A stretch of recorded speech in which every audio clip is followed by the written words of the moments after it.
שלום. אז גם אתה או אתם מאלה שמחכים ליום חמישי כדי שהשבוע יסתיים, ווואי איזה יופי הוויקנד הגיע. לא יודעת אם אתם יודעים, אבל רוב האנשים לא שמחים במקום עבודתם. מעניין אם גם אתה או את אחד מאלה. ולמה אנחנו בעצם לא שמחים? הרבה פעמים אנחנו באים, משקיעים, סך הכל הנושא מאוד מעניין, התחום שאני עובדת, למדתי, הגעתי לתואר שני, סוף סוף קיבלתי עבודה שמתאימה לי. המשכורת סך הכל סבירה, ומשהו לא טוב לי שם. בדרך כלל זה קורה כי אנחנו מרגישים או אומרים לעצמנו, לא מעריכים אותי מספיק, אני לא מספיק טובה, לא מוכירים אותי, לא אומרים לי וואו איזה עבודה נהדרת עשית.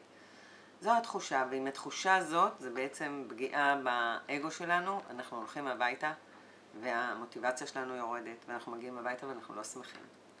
יש כמה אפשרויות. אחד זה לבוא למנהל שלי ולהגיד לי, תשמע, זה מה שאני מרגישה, הייתי שמחה שקצת יותר תוקיר אותי. תגיד לי תודה. האם אתה רואה את הדברים הטובים שאני עושה? אז איך עושים את זה עם המנהל? אני אדבר תכף. הדבר השני שהוא יותר קל זה להבין שרוב האנשים עסוקים בעצמם. ואותם מנהלים שלנו הם בדרך כלל, לצערנו, כן? אני לא אומרת את זה כי זה משהו טבעי וטוב, אלא המנהלים מאוד מאוד עסוקים, הם טרודים, הם עסוקים בעצמם, בערך העצמי שלהם, בהכרה שלהם, בזה שהמנהל שלהם יכיר אותם, והם לא עסוקים בכפיפים שלהם. אז במקום להגיד מילה טובה או להגיד איזה יופי של עבודה, הם עושים דברים אחרים, ואז הם שוכחים אותנו, ולכן אנחנו מרגישים את מה שאנחנו מרגישים. אז אם אתה עובד כזה שאתה קצת מתוסכל ומרגיש לא טוב, אחד הדברים שאתה צריך לעשות זה לחזק את עצמך. אם אתה שלם באמת עם מה שאתה עושה, אז תדע שאתה טוב, ותדע שכן מעריכים אותך.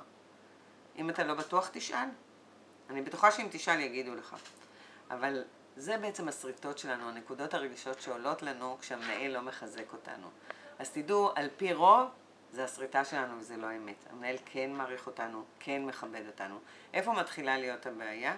כשאנחנו כל כך מאמינים שהסריטה שלנו היא נכונה, שלא מעריכים אותי ולא מכירים בעבודה הנהדרת שאני עושה, עד שאני מתחילה לפעול מהמקום הזה. מה שנקרא הנבואה שמגשימה את עצמה, או אפקט פיגמליון. אז מה שאני מציעה זה, בואו נחזק את עצמנו ונבין שאנחנו טובים כפי שאנחנו. זה לא אומר שלא נרצה להשתפר כל הזמן ולעשות כמיטב יכולתנו, להפך. אבל תדעו שאתם טובים כפי שאתם. ואל תחכו בכל רגע נתון לחיזוק מבחוץ, תחזקו את עצמכם מבפנים. ואם יש לכם מה להגיד או אתם רוצים קצת להתייעץ או להגיד את דעתכם, מאוד אשמח אם תגיבו כאן בפייסבוק ונמשיך לדבר בנושא.